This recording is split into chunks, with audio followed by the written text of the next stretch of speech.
Saudamos a todos os professores da classe dos juvenis com a paz do Senhor, com a alegria que estamos aqui mais uma vez para trazermos a lição de número 7, que tem como título A Igreja Local, expressão viva da fé. Queremos agradecer o pastor Roberto por esta oportunidade, presidente da nossa igreja, agradecer ao evangelista Renato Torres, que é o superintendente da Escola Bíblica Dominical, e toda a equipe, que Deus continue abençoando.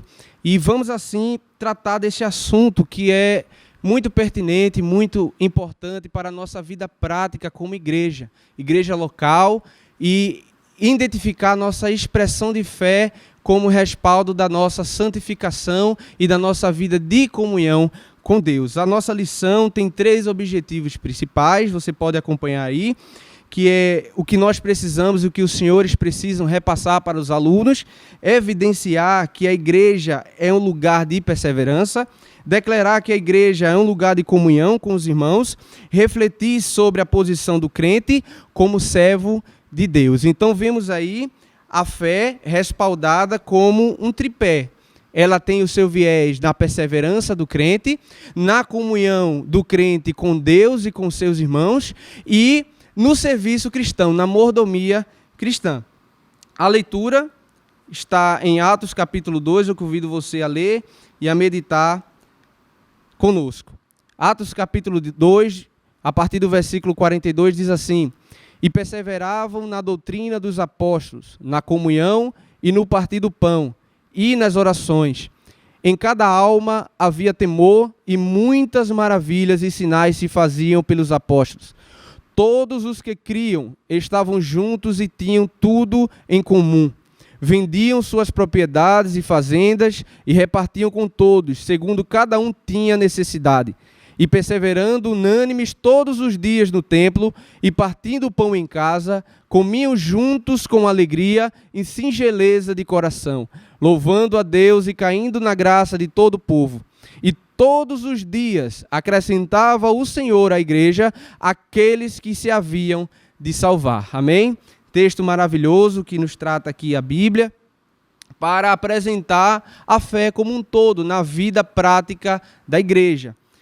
É sugerido aos senhores, aos professores, que tragam aos adolescentes, aos jovens, uma parte prática do que vocês vão ensinar, porque o processo de ensino-aprendizagem se torna mais fácil quando a gente pratica, quando a gente trata de forma mais palpável, né? Então a lição nos sugere que seja feito alguns sorteios. Pergunte aos seus adolescentes, pergunte aos seus alunos como eles podem utilizar a fé na prática do convívio da sua igreja local. E essas perguntas vocês podem sortear.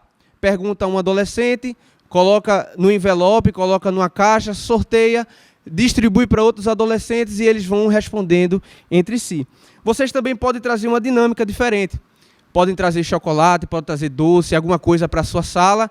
E aí você pergunta para os seus adolescentes: olha, se você quiser receber, basta que você peça. Basta que você se levante educadamente e peça. E aí, quando ele pedir, você dá 3 respostas possíveis para o seu adolescente. Você pode responder para um: tome, é seu. Você pode responder para outro: depois eu lhe dou. Depois você me pede, eu lhe dou depois do final do trabalho, depois do final do culto. E para outro você diz assim: não vou te dar, aguarde até a próxima semana. Então você vai ver que vai gerar um certo constrangimento talvez, mas o importante é que você trabalhe a ideia de que a fé nem sempre corresponde às expectativas do presente, às expectativas pessoais do adolescente, do aluno. Então ele vai saber que, embora você tenha prometido, nem tudo acontece no tempo determinado que a gente espera. Embora todos recebam o prêmio, todos recebam aquilo que você trouxe, aquilo que você prometeu, mas uns vão receber instantaneamente, outros vão receber com um momento depois, e outros vão demorar, receberam não, e vão demorar para receber.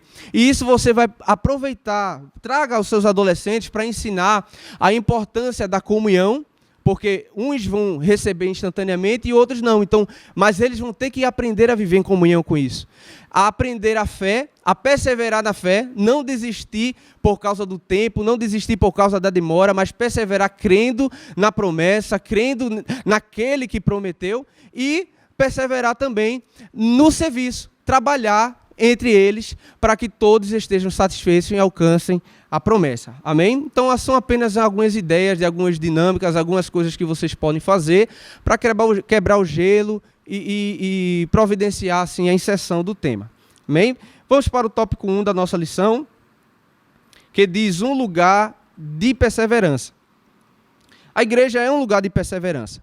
Não é? A Bíblia diz em Romanos capítulo 1, versículo 17, que o justo viverá da fé. Nós não precisamos da fé apenas quando aceitamos a Jesus, apenas quando cremos em Jesus para a salvação, mas precisamos da fé todos os dias da nossa caminhada, até o dia em que nós iremos nos encontrar com Jesus nos céus. A fé é o fundamento que nos serve para a gente estar firmes na caminhada. E é importante que o adolescente entenda que mesmo no momento, na vida de adolescência, de juventude, em que a gente quer tudo, hoje, instantaneamente, nessa vida de tecnologia, em que todas as coisas são feitas instantaneamente, a gente precisa perseverar e entender que as coisas são feitas de forma, no tempo de Deus. E a gente precisa aprender a perseverar e a buscar a fé no tempo de Deus. Nós somos de Cristo se permanecermos fiéis. O livro de Hebreus, capítulo 3, versículo 14, diz que esta fé, esta perseverança, ela é dada estritamente àqueles que têm comunhão com Cristo. Então, a gente, por servir a Deus, a gente, por estar em comunhão com a igreja, a gente, por buscar, perseverar na palavra de Deus, a gente ganha instantaneamente a comunhão com Deus. E a gente precisa, através da perseverança, através desse viés da nossa fé, buscar todos os dias, sem pestanejar, sem enfraquecer, buscar fortalecer a nossa vida em fé, para que a gente esteja firmes de pé diante da presença de Deus. 1 Tessalonicenses, capítulo 5, versículo 11, nos dá a ideia de que a perseverança tem o seu aspecto, é o seu projeto comunitário, ou seja, ela deve ser exercida na comunidade como um todo, no seio da igreja como um todo. Então, a perseverança ela serve para mim, como crente em particular, e serve para eu exercer a minha vida cristã na comunidade em geral. Então, eu posso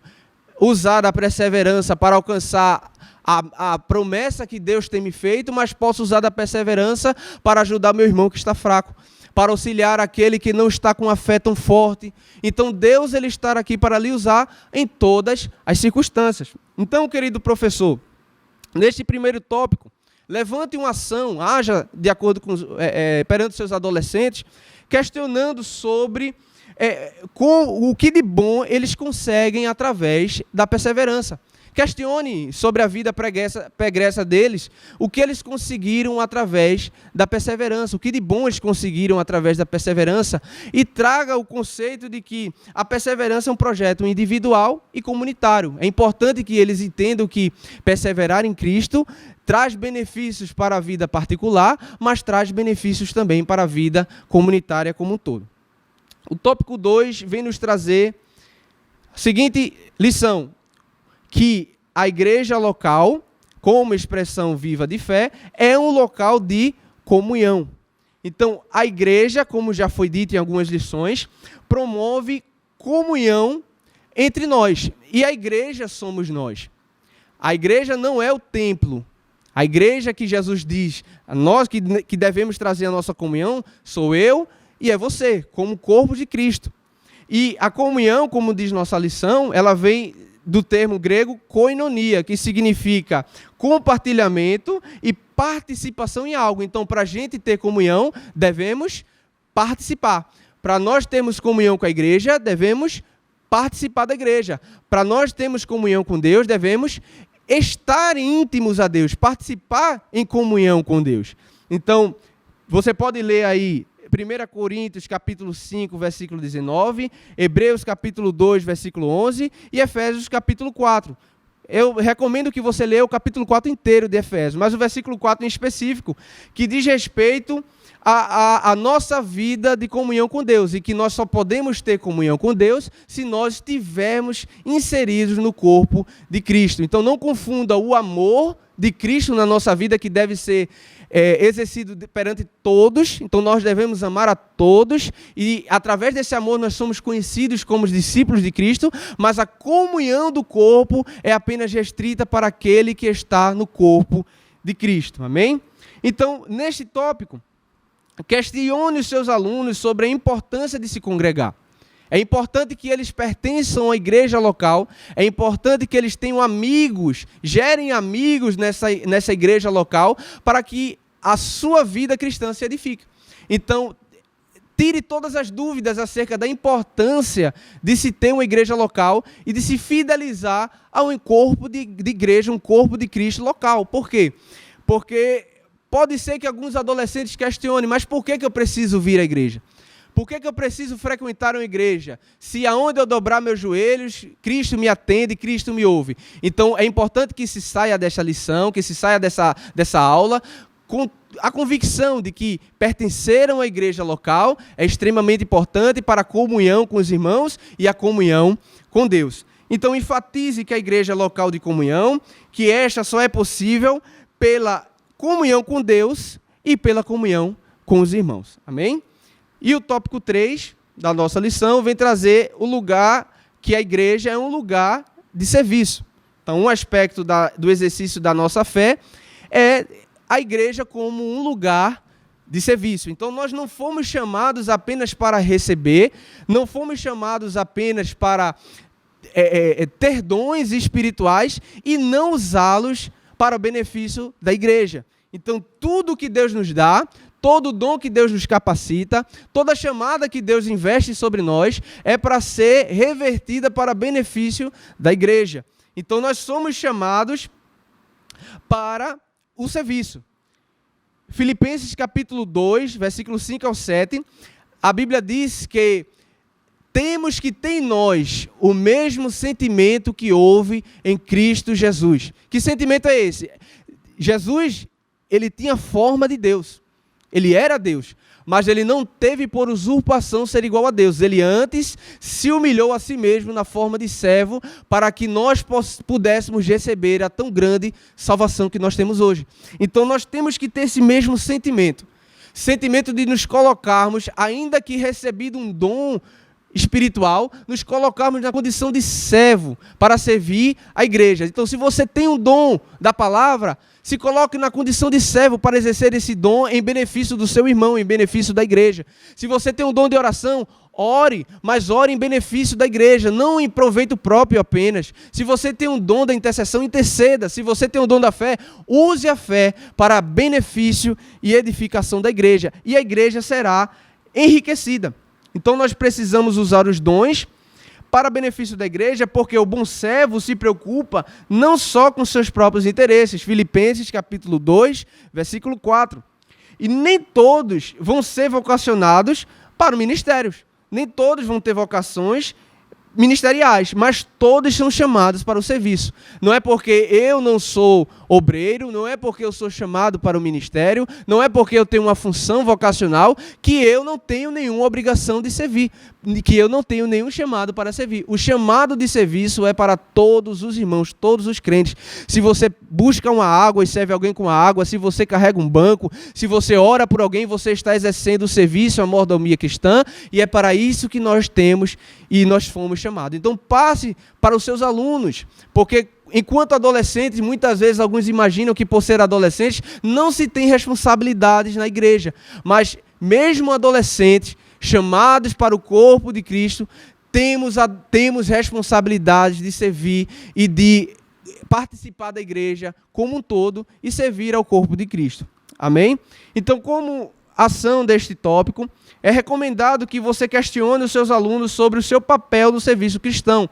Pergunte, indague, traga aos seus alunos a problemática da questão para que eles entendam o seu papel na igreja. Eles sabem exatamente o que eles devem fazer e se satisfaçam com o seu serviço cristão na igreja.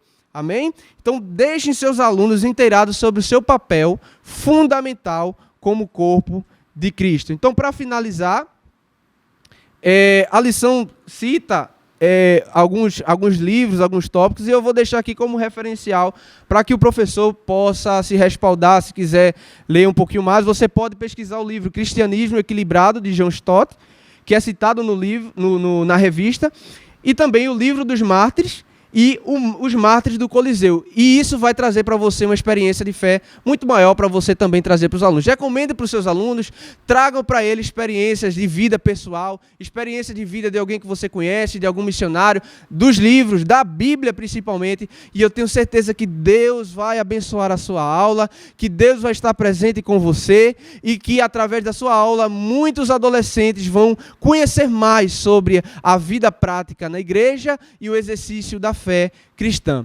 Que Deus abençoe a você, a toda a sua família, em nome de Jesus.